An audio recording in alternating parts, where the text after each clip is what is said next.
오늘 하나님이 주시는 말씀은요. 오늘 사사기 3장 12절부터 오늘 마지막 절까지의 말씀입니다.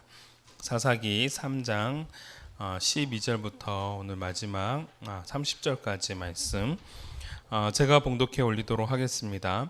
이스라엘 자손이 또 여호와의 목전에 악을 행하니라. 이스라엘 자손이 여호와의 목전에 악을 행함으로 여호와께서 모압 왕 에글론을 강성하게 하사 그들을 대적하게 하심에 에글론이 암몬과 아말렉 자손들을 모아 가지고 와서 이스라엘을 쳐서 종려나무 성읍을 점령한지라. 이에 이스라엘 자손이 모압 왕 에글론을 18해 동안 섬기니라.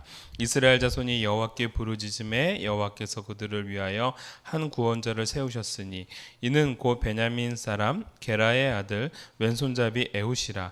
이스라엘 자손이 그를 통하여 모압 왕 에글론에게 공물을 바칠 때에 에훗이 길이가 한 규빗 되는 좌우에 날성 칼을 만들어 그의 오른쪽 허벅지 옷 속에 차고 공물을 모압 왕 에글론에게 바쳤는데 에글론은 매우 비둔한 자였더라. 에훗이 공물 바치기를 마친 후에 공물을 메고 온 자들을 보내고 자기는 길갈 근처 돌 뜨는 곳에서부터 올라와서 이르되 왕이여 내가 은밀한 일을 왕에게 아뢰려 하나이다 하니 왕이 명령하여 조용히 하라 하매 모셔 선 자들이 다 물러간지라. 에훗이 그에게로 들어가니 왕은 서늘한 다락방에 홀로 앉아 있는 중이라. 에훗이 이르되 내가 하나님의 명령을 받들어 왕에게 아랠 일이 있나이다 하매 왕이 그의 좌석에서 일어나니 에훗이 왼손을 뻗쳐 그의 오른쪽 허벅지 위에서 칼을 빼어 왕의 몸을 찌르매 칼자루도 나를 따라 들어가서 그 끝이 등 뒤까지 나갔고 그가 칼을 그의 몸에서 빼내지 아니하였으므로 기름이 칼날에 엉켰더라. 에훗이 현관에 나와서 다락문들을 뒤에서 닫아 잠그니라. 에훗이 나간 후에 왕의 신하들이 들어와서 다락문들이 잠겼음을 보고 이르되 왕이 분명한 서른한 방에서 그의 발을 가리우신다 하고 그들이 오래 기다려도 왕이 다락문들을 열지 아니하는지라. 열쇠를 가지고 열어본즉 그들의 군주가 이미 땅에 엎드러져 죽었더라.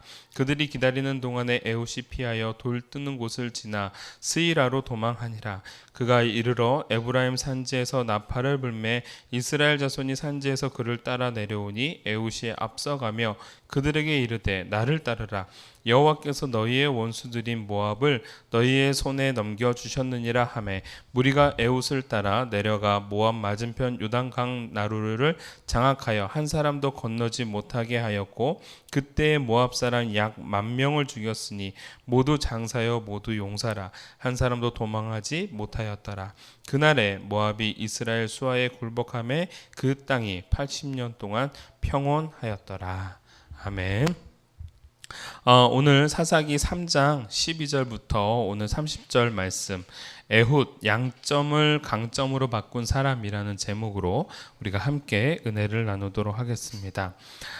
우리가 지지난주에 우리 사사의 인물 중심으로 이제 사사기가 진행되고 있음을 말씀드렸습니다. 우리가 지지난주에는 온니엘이라는 사람을 배우게 되었는데요. 온니엘이라는 사람을 배우면서 다시 한번 복습해 보면 그는 이방 족속이었죠. 그나스 족속 사람이었습니다. 그럼에도 불구하고 그러한 잡족의 형태로 이스라엘 사람들과 함께 출애굽을 하고 또한 가나안 땅에 정착하면서 유다 지파에 소속됨으로 그리고 그 안에서 가장 중추적인 역할을 하게 되어지죠.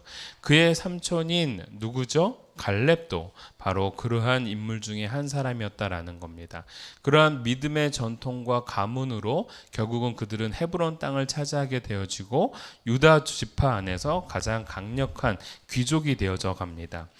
그러는 가운데에서 온니엘을 통하여 또 한편 이스라엘 백성들에게 구원을 가져다 주게 되어지죠. 그리고 난 다음에 시간이 지나면서 오늘 두 번째 인물인 에훗이 등장을 하게 되었습니다. 근데 오늘 이 에훗이라는 사람을 가만히 살펴보면 아주 큰 특징이 있습니다. 어떠한 특징이 있냐면 바로 베냐민 지파 사람이고 또한 베냐민 지파 사람인데 그가 무슨 잡이었다라고 얘기하고 있습니까? 왼손잡이였다라고 되어져 있습니다. 물론 뭐 지금이나 그때나 이 왼손잡이라고 할 때는 좀 불편함을 많이 초래하게 되어집니다. 그래서 예전에는 그 중세 시대 때 보면 왼손잡이에 대해서 굉장히 안 좋게 표현을 하기도 하고, 그래서 손을 뭐 묶기도 하고. 그렇지만 요즘에서야 이제 많이 달라졌죠. 왼손잡이가 더 머리도 좋고 또 사고력도 더 뛰어나고 뭐 등등등 장점들이 많다라고 얘기를 합니다. 베냐민 지파, 베냐민이라는 말 뜻이 오른손의 아들입니다. 오른손의 아들. 지파 이름은 오른손의 아들인데 거기서 누가 태어난 거예요? 왼손잡이인 에훗이 태어난 겁니다. 어떻게 보면은 당시 그 베냐민 지파에는 왼손을 잘 쓰는 사람들이 꽤 많았다고 합니다. 그래서 왼손을 잘 쓰는 무리들을 이제 용사로서 이렇게 칭하기도 했지만, 어찌 됐건 왼손을 쓴다라는 부분들은 분명 컴플렉스가 아닐 수가 없는 거죠. 그런데 또 한 가지 중요한 것은 바로 이 내용입니다. 오늘 우리가 사사기를 공부를 하면서 제가 초반에 그런 얘기를 했습니다. 사사기가 갖고 있는 특징 중에 하나가 시대를 좀 뒤섞어 놨다라는 메시지를 제가 했었어요. 혹시 기억나시나요? 그래서 향후 제가 이거 리더 교육에만 했었나요? 그렇구나. 이 사사기가 시간적 배열 순서가 서로 다릅니다. 특별하게 19장 이후에 들어가면 바로 이스라엘 민족들과 베냐민 지파가 싸우게 되는 사건이 등장합니다. 근데 그 싸우게 되는이 결국은 같은 민족끼리 싸우게 되어지죠. 그러면서 이 베냐민 지파가 완전히 몰락을 하게 되어집니다. 그래서 베냐민 지파 사람이 뭐 몇만 명이었었는데 몇백 명밖에 남지 않는 그러한 아주 그냥 멸절의 상태로 이루어지게 되는 것이죠. 그런데 그 사건이 사사기에는 19장 이후에 수록이 되어져 있지만 실질적으로는 시대상으로 봤을 때 바로 사사기 앞장에 해당되어진다고 봅니다. 그래서 바로 여호수아 정복 시대가 끝나고 난 이후 얼마 되지 않은 시기, 그리고 온니엘이 등장하고 있는 그 시기쯤이라고 보고 있는 것이죠. 만약에 그것이 시대적으로 그것이 맞다라고 한다면 여기서 등장하고 있는 에훗이라는 사람은 그 살아남은 중에 한 사람인 것입니다. 이해가 되시죠? 그래서 온 집안이 멸족을 당하게 되어지고, 그 멸족당하는 가운데서 불과 몇 명 되지도 않는 사람들 가운데 지금 온 이스라엘을 구원해내는 에훗이라는 사사가 등장하고 있다라는 것입니다. 그러한 관점에서 보았을 때 오늘 이 에훗이라는 사람이 갖고 있는 의미는 우리에게 많은 도전을 주게 되어집니다. 그리고 또한 용기를 갖게 해주는 메시지이기도 하다라는 겁니다. 그러는 가운데에서 이렇게 베냐민 지파 가운데 얼마 남지 않은 상황이기도 하고 용사들이 다 죽고 열악한 상황 속에서 하나님은 지금 이 작은 사람, 컴플렉스가 있는 이 에훗을 사용하고 있다라는 것이죠. 그러는 가운데서 오늘 이 본문, 바로 에훗이 등장하고 있는 오늘 이 본문을 봐야 될 것 같습니다. 그 가운데서 오늘 첫 번째 우리에게 주시고자 하는 경고의 메시지가 하나가 있습니다. 이게 첫 번째입니다. 하나님의 뜻과 반할 때에 우리는 원수를 세우신다라는 거예요. 하나님의 뜻과 반할 때 하나님은 원수를 세웁니다. 참 가슴 아픈 이야기가 아닐 수 없습니다. 우리가 하나님 앞에 어떻게 살지를 잘 표현해주는 메시지라고 저는 생각합니다. 여러분, 하나님께서 책망의 도구로 가장 모질고 비참하게 원수를 통하여 우리를 다스리고 있다라는 것은요, 오늘 우리로 하여금 큰 경각심을 갖게 해주는 말씀이라고 저는 생각합니다. 여러분들 보십시오. 우리가 이 본문을 보면서 내가 잘못 살면 내가 싫어하는 사람 또는 누군가로부터 내가 오히려 핍박을 당하게 되고 다스림을 당하게 되는구나. 그런 꼴을 당하지 않으려면 내가 하나님을 잘 섬겨야지. 이러한 의미의 차원이 아니다라는 겁니다. 오늘 이 본문 말씀을 우리가 보면서 우리의 삶의 시선이 다른 곳에 있는 것이 아니라, 원수에게 있는 것이 아니라 하나님께 고정되도록 만들기 위한 메시지다라는 겁니다.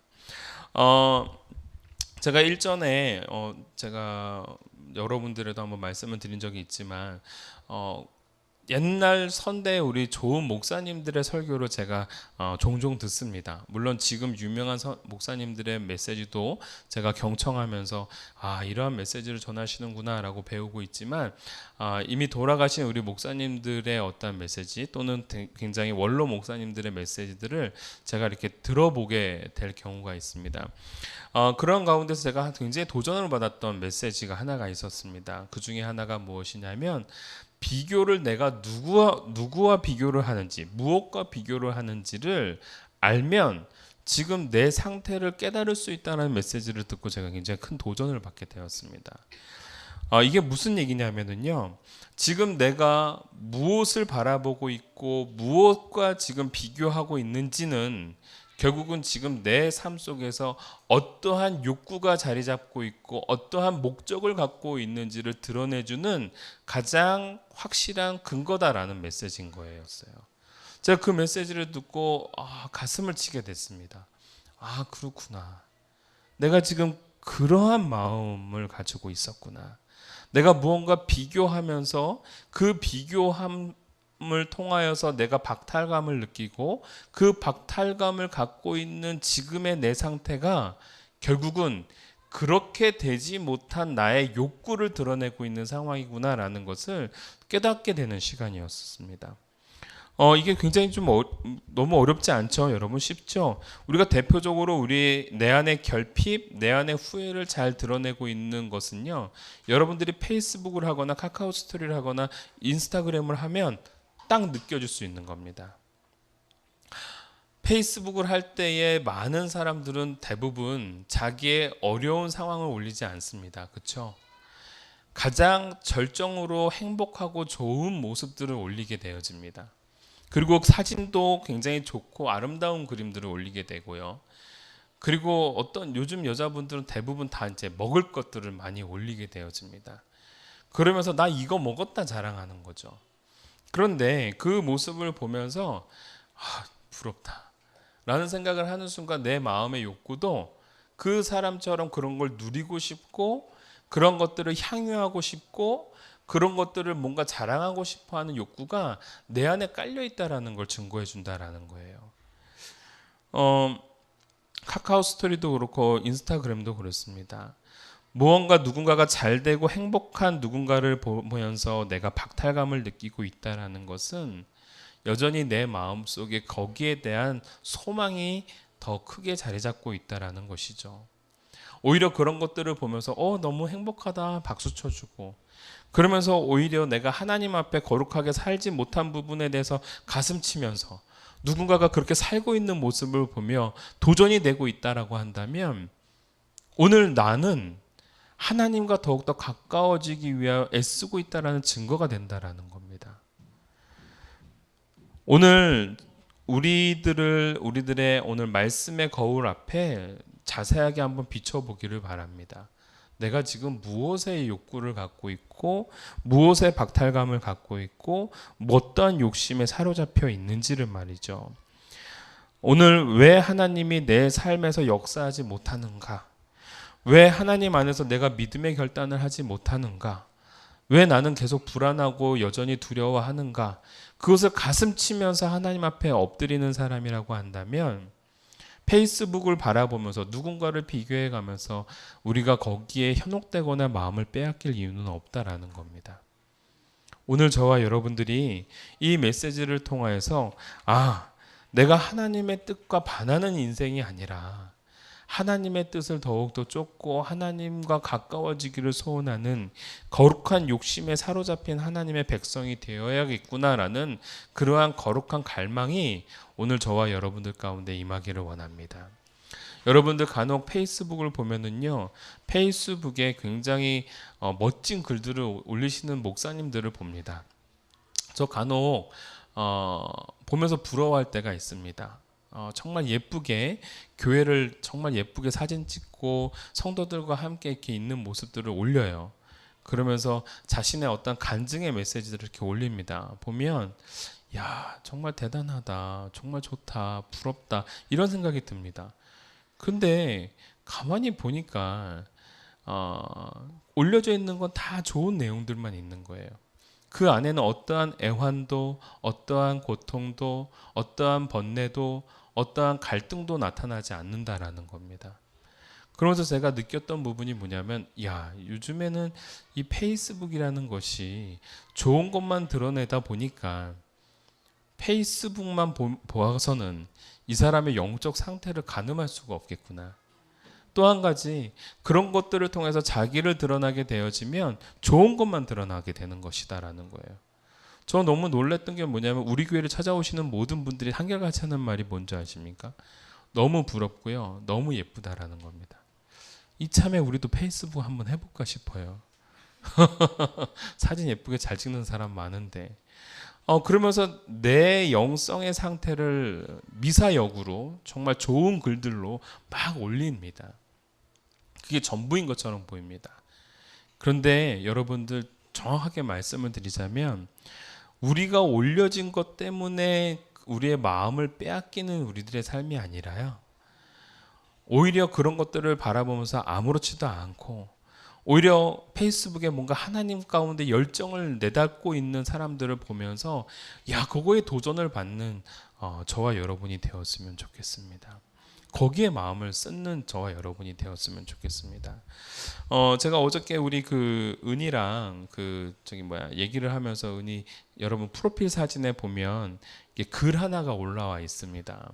근데 그 글이 어떠한 글이냐면, 굉장히 뭔가 가슴을 치는 글이에요. 뭐 지금 확인하실 필요는 없고 나중에 확인하시면 좋을 것 같습니다.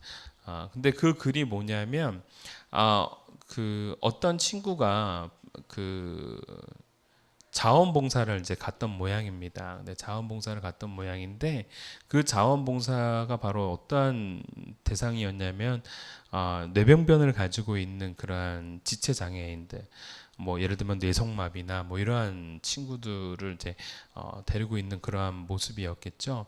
그런데 우연치 않게 그 소위 말하자면 얼굴 몰아주기라는 그러한 과정을 하면서 옆에 있는 사람들이 이렇게 우스운 제스처를 취한 거죠. 얼굴도 삐뚤게 하고 근육도 찡그러뜨리고 손도 막 이렇게 하고, 그런 모습을 보고 그러한 장면들을 보면 사람들이 까르르까르르하고 웃는 모습을 이제 본 겁니다. 그런데 이 그 뇌성마비의 아이가 자기 이제 자원봉사 오신 선생님한테 저게 왜 웃기냐라는 걸 물어보는 겁니다. 왜냐하면 거기 있는 모든 사람은 다 그들이 우스꽝스럽게 표현하고 있는 대로 살고 있거든요. 모든 얼굴 근육이 찡그려져 있고, 자기가 원하지 않게 팔들은 꺾여져 있으며, 자기가 원하지 않게 자기가 하고 싶은 말을 할 수 없는 그런 것들을 우스꽝스럽게 표현하고 있는 모습을 보면서 그 자원봉사자가 큰 깨달음을 얻은 겁니다. 내가 얼마나 부끄러운 삶을 살았는지를, 내가 아무렇지도 않게 이 장애를 갖고 있는 장애우들을 이런 식으로 자기가 표현했구나라는 것을 깨닫게 된 거죠. 그래서 그 부끄러운 글을 이제 올렸던 겁니다. 근데 그 올린 글을 저도 이제 읽어보면서, 그렇구나. 나도 모르게 우스꽝스럽게 제스처를 했던 것들이 누군가에게는 그의 삶일 수밖에 없는 거고, 또한 그렇게 하고 싶지 않지만 그렇게 살아갈 수밖에 없는 누군가의 애환인데, 그것을 웃음거리로 만들어 버렸었구나라는 생각을 제가 갖게 되었던 것입니다. 그러면서 생각의 전환이 일어나게 되어지는 것이죠. 사고의 전환이 일어나게 되어지는 것입니다. 오늘 이 본문도 바로 그러한 겁니다. 우리로 하여금 사고의 전환을 일으키는 거예요. 우리가 하나님의 뜻대로 살지 않으면 하나님께서는 이웃 나라를 강성하게 만들어서 그 이스라엘 백성들을 치게 만드시는데, 그 메시지를 들으면서, 야, 내가 하나님 앞에 똑바로 살지 못하면 이러한 일들을 하나님이 하시는구나, 여기에 우리의 마음을 빼앗기는 것이 아니라, 하나님의 뜻대로 내가 이렇게 살아야 되겠구나, 더욱더 거기에 목적을 둬야 되겠구나, 다른 데에 마음을 빼앗기는 우리들의 삶이 아니라 오히려 하나님께 마음을 빼앗기는 인생이 되어야겠구나라는 그러한 긍정적 도전을 받는 저와 여러분이 되어지기를 원합니다. 아멘이시죠? 그래서 오늘 저와 여러분들에게 바로 하나님 안에서 하나님의 뜻을 쫓아갈 때 그 가운데 살아가고자 하는 그 간절함이 오늘 저와 여러분들 가운데 일어나기를 간절히 소원합니다. 오늘 두 번째로 오늘 우리에게 주시고자 하는 메시지가 바로 무엇이냐면 신앙의 결단을 할 때 하나님은 일하신다라는 겁니다. 신앙의 결단을 할 때 하나님은 일하신다. 오늘 15절 말씀을 함께 좀 보도록 하죠. 3장 15절 말씀. 이스라엘 자손이 여호와께 부르짖음에 여호와께서 그들을 위하여 한 구원자를 세우셨으니 그는 곧 베냐민 사람 게라의 아들 왼손잡이 에웃이라. 이스라엘 자손이 그를 통하여 모압 왕 에글론에게 공물을 바칠 때에, 그리고 나머지 부분들 여러분들 읽으셔서 아시겠습니다만 에웃이 계략을 꾸미고 에글론을 암살하는 계획을 이제 세우게 되는 겁니다. 여러분들 그리고 난 다음에 암살이 다 이루어지고 난 다음에 28절 29절 한번 보죠.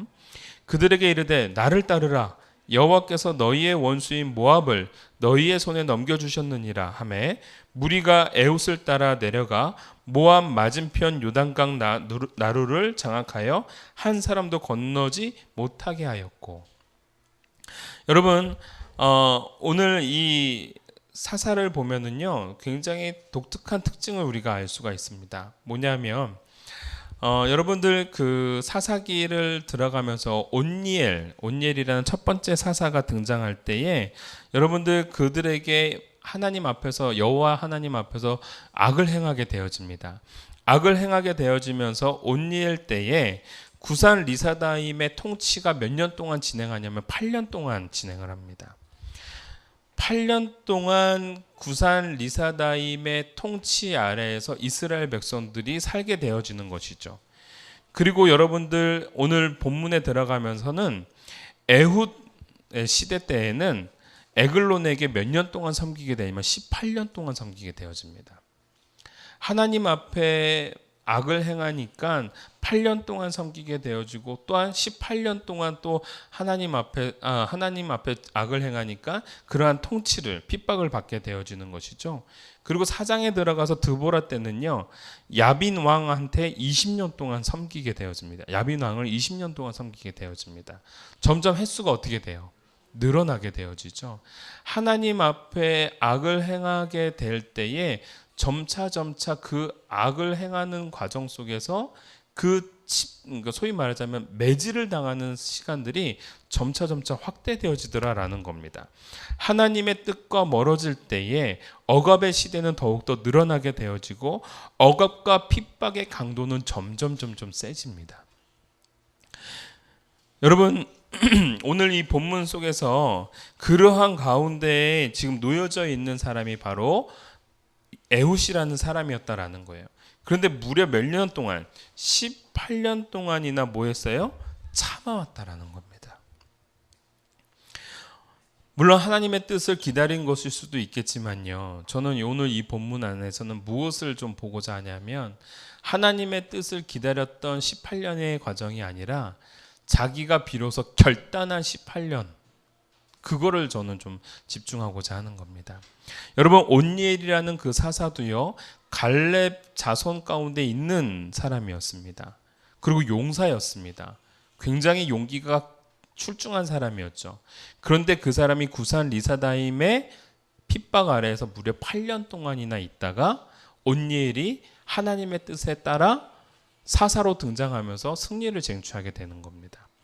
근데 오늘 본문에 보면 에훗이라는 사람은 18년 동안이나 머물고 있다가 드디어 하나님의 뜻에 따라서 역모를 지금 꾀하고 있는 것이죠.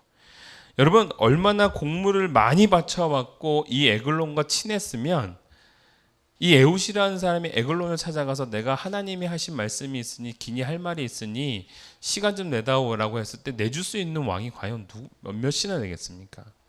그 얘기는 뭐예요? 그만큼 에글론과 에훗 사이에는 신뢰 관계가 쌓여졌다라는 겁니다. 무려 18년 동안이나 그 관계가 쌓여졌고요.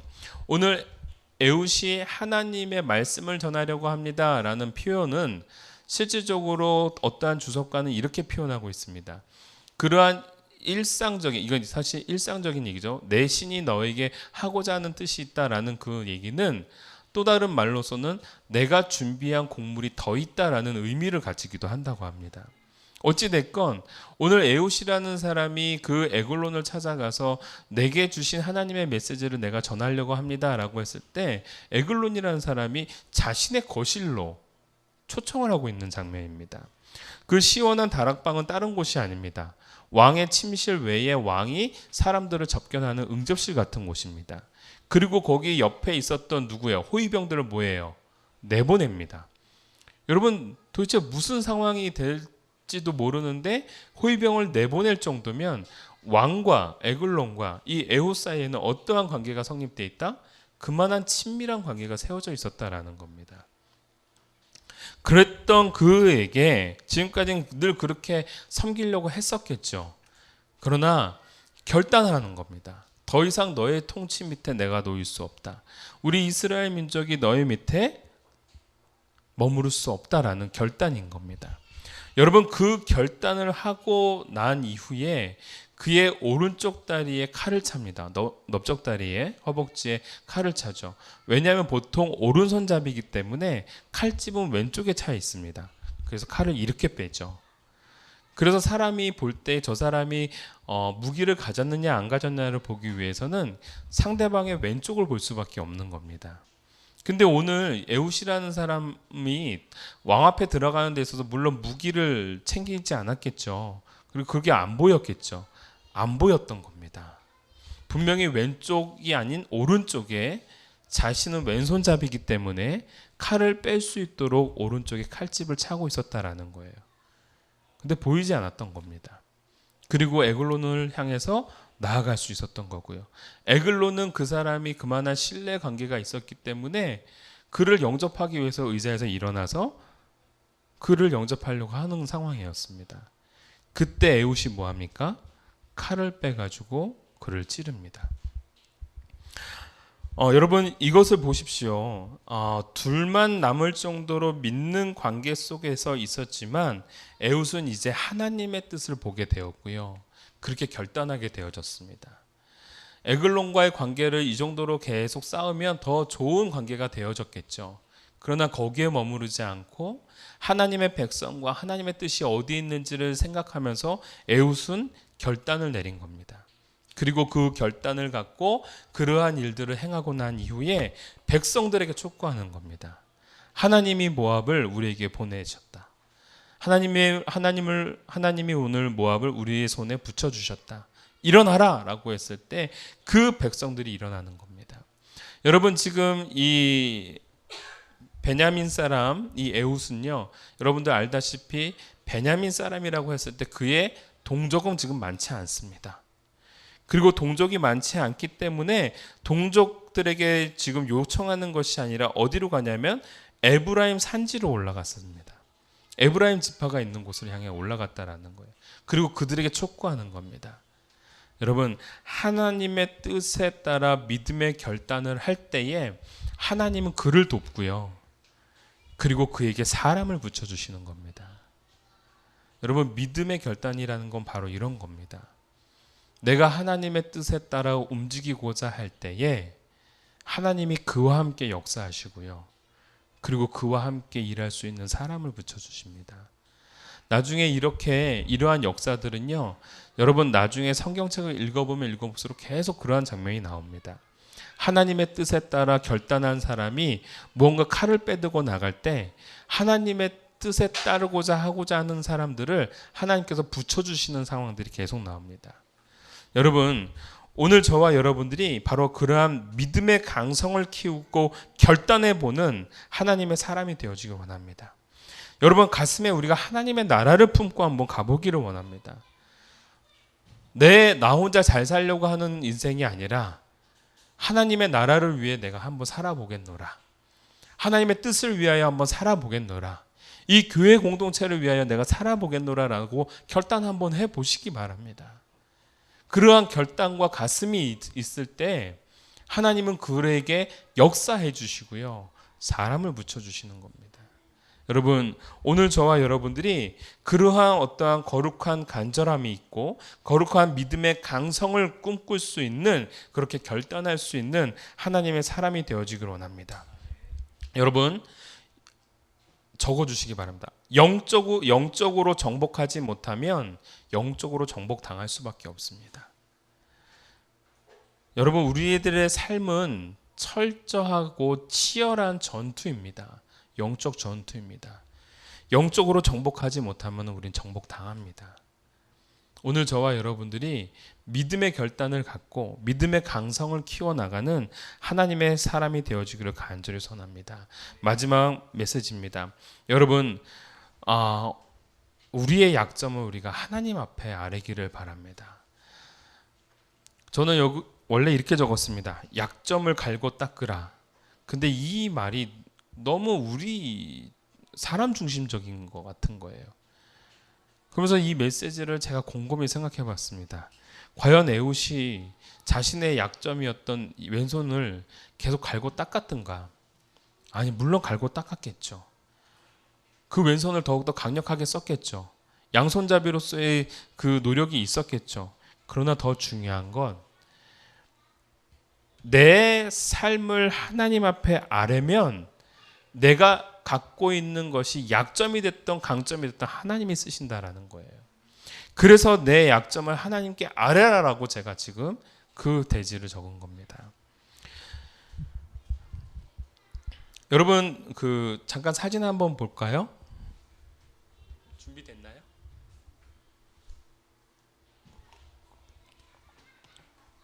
이게 바로 그 미켈란젤로의 다비드상입니다. 굉장히 그 멋진 구도를 가지고 있죠. 근데 이 구도를 가지고 있을 때 이 석상이 가지고 있는, 조각된 석상이 가지고 있는 그 비율들이 너무 잘 맞아 떨어집니다. 머리부터 발끝까지 너무 멋진 몸을 이루고 있는 거고 그러한 비율을 가지고 있는 거죠. 근데 여러분, 저 조각상에서 비율에 맞지 않는 게 하나가 있습니다. 그게 뭔지 아세요? 바로 손입니다. 손이 너무 커요. 마치 발 같습니다. 발. 손을 너무 비대하게 조각했다라는 거예요. 여러분, 미켈란젤로가 그렇게 허술한 사람이 아니다라는 겁니다. 무언가를 조각하거나 그림을 그릴 때는 분명한 비율을 따지고요. 가장 멋진 비율을 표현합니다. 그래서 지금 다비드상을 지금 조각을 할 때에도 저 근육 자체가요, 디테일하게 근육이 조각되어져 있고 제일 아름다운 상태의 근육 상태라고 합니다. 막 울룩불룩한 게 아니라 정말 적절하게 그 탄력을 가지고 있고 많이 연마되어진 근육. 근데 여러분, 손은 이상하리 마치 발을 갖다가 놓은 것처럼 길고 큽니다. 왜 그랬을까요? 미켈란젤로가 다비드상을 조각할 때에 다비드의 오른손만큼은 양을 치면서 연마되었던 물맷돌을 던지기 위해서 계속해서 연마했던 그 손, 그리고 사자와 곰과 싸웠던 그 손, 그리고 원수들을 무찔렀던 그 손, 그걸 지금까지 단련해왔던 다윗의 그 손을 의도적으로 더 크게 조각을 한 겁니다. 다시 말하자면 한 사람의 아름다움을 나타내기 위하여 그의 열정과 그의 고뇌와 그가 지금까지 연마했던 것들을 고스란히 담아놓은 것이 바로 저 손인 겁니다. 다윗이 다윗 될 수 있는 이유 중에 하나도 바로 저 오른손의 크기인 것이죠. 그걸로 오늘 우리에게 전달해주고 있는 겁니다. 여러분, 그렇습니다. 에훗은 왼손잡이였습니다. 다른 사람과 달리 왼손을 쓸 수밖에 없었고 그렇기 때문에 칼집을 왼쪽에다가 넣을 수가 없는 사람이었습니다. 여러분들 왼손잡이와 밥 먹어 보셨나요? 부딪히죠? 참 쉽지 않습니다. 많은 부분에 있어서 컴플렉스가 될 수 있고 약점이 될 수 있는 요소였지만요, 그가 하나님 앞에 결단하고 하나님 앞에 내가 나아가기를 소원할 때 하나님께서는 그의 약점 또한 하나님의 도구로 활용해 나가시는 것을 오늘 사사기를 통해 우리가 볼 수 있는 겁니다.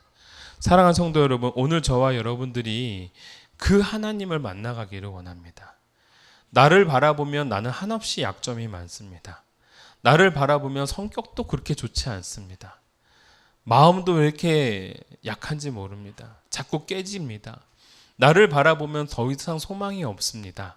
그러나 나를 하나님 앞에 아뢰고 맡길 때, 그리고 하나님 앞에 믿음의 강성을 갖고 결단할 때, 내 삶에 역사하시는 하나님, 나를 써주시는 하나님을 경험하는 저와 여러분이 되어지기를 간절히 소원합니다. 오늘 그 하나님을 만나고 돌아가서 한 주 동안 승리의 삶을 살아가는 주의 백성이 되어지기를 주님의 이름으로 축원합니다. 잠시 우리가 기도했으면 좋겠습니다. 우리가 기도할 때 이렇게 기도하면 좋을 것 같아요. 결단 기도입니다. 하나님, 내 삶을 하나님께서 주장하여 주시고 나를 붙잡아 주시고 나의 연약함, 나의 약함 하나님 아시오니 나로 하여금 이제는 더욱더 능력 있는 하나님의 자녀로 하나님의 아름다운 도구가 되게 하여 주시옵소서. 내 삶 속에 결핍이 있습니다. 후회가 있습니다. 그러나 그 후회와 결핍 안에서 내가 머물러 있는 인생이 아니라 하나님 앞에 신앙의 결단을 하며 나아가는, 또한 하나님이 내 안에서 역사하시는 그러한 인생이 되게 해달라고 우리 함께 기도합시다. 기도하겠습니다. 사랑의 하나님 아버지, 감사합니다. 오늘 하나님의 메시지를 오늘 우리가 들으면서 내 삶 속에서 내가 아버지 참으로 감사드립니다. 오늘 사사기 에훗의 이야기를 통하여 오늘 우리가 어떠한 삶을 살아가야 될지를 깨닫게 하셨습니다. 아버지 하나님, 내가 어떻게 살아갈지를 생각하면서 특별하게 내가 무엇과 비교하는지를 늘 바라볼 수 있게 하여 주시옵소서. 내 안에 있는 결핍, 또한 내 안에 있는 후회로 말미암아 누군가의 행복을 바라보면서 박탈감이나 느끼는 우리가 되지 않게 하여 주시옵소서. 오히려 거룩한 욕심에 사로잡혀 있어서 하나님이 내 삶에 무엇을 원하시는지, 어떠한 삶으로 역사하시고자 하시는지를 기대하고 소망하는 그러한 강력한 믿음의 삶을 살게 하여 주시옵소서.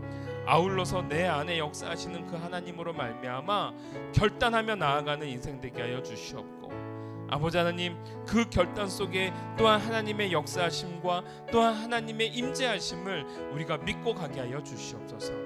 하나님의 나라를 이 작은 가슴에 한번 품어보고 살아가기를 원합니다. 하나님의 놀라운 은혜들을 이 작은 가슴 속에 품고 살아가기를 원합니다. 많은 사람들에게 전달해 줄 수 있는 인생 되게 하여 주시옵고, 믿음의 강성을 키우며 결단해 나가는 우리 하루하루가 되게 하여 주시옵소서. 여전히 우리는 연약하고 나약합니다. 늘 쓰러질 수밖에 없습니다. 그러나 약점이 되어지는 나를 하나님 앞에 아뢰고 드릴 때에 하나님이 나를 써주실 줄 믿사오니 내가 하나님의 거룩한 나라를 확장하는 도구가 되게 하여 주시옵고, 그러한 인생이 되게 하여 주시옵소서.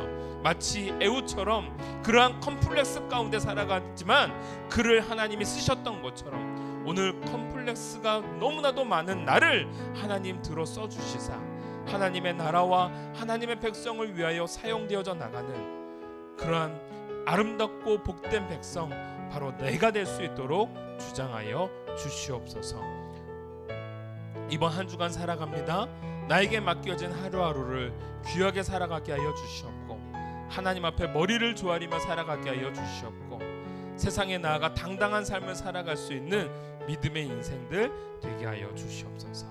감사드리며 예수님의 이름으로 기도하옵나이다. 아멘. 지금은 우리 주 예수 그리스도의 은혜와 극진하신 아버지의 사랑과 성령님의 감화 감동 역사하심이 오늘 하나님의 뜻에 따라 살아가기를 소원하는 약점 있는 모든 백성들 위해, 그리고 하나님의 뜻에 따라 결단하기를 소원하고 용기를 갖고 첫 걸음을 띄고자 하는 모든 믿음의 자녀들 위해 지금으로부터 영원토록 함께 계실지어다.